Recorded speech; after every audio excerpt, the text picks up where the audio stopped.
it will not be easy and difficult. I remember one such instance.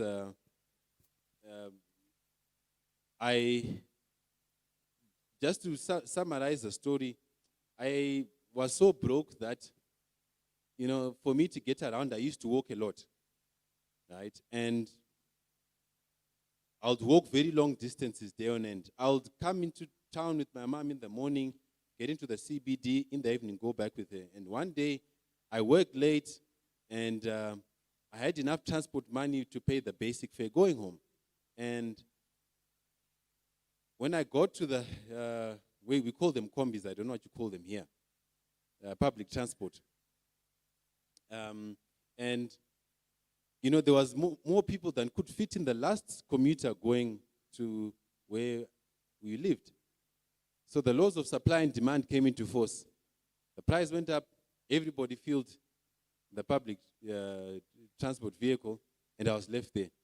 So I remember buying a banana, maputi, and freeze it. I don't know what you call maputi and freeze it. It's popped corn, but not the English version, the African one. And I know in South Africa, they call it ice, the freeze it. And I walked a 20-kilometer journey home on foot.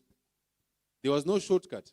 I used to walk so much until my shoes underneath would get holes, and I would have to put cardboard boxes inside my shoes so that I wouldn't step on the floor. So when people see me driving luxury cars today, they think it was always like that. But, it was so bad that when I was in church, I had to kneel strategically, because if I just knelt anyhow, people would see the disaster under my feet, because my shoes had holes all over. But one of the things that kept me going, even when things were difficult, I knew what I was working towards. And no matter how difficult it got, I kept my eyes on the prize. And I knew that all this suffering that I was going through was temporary. And when I would eventually arrive at where I wanted to be,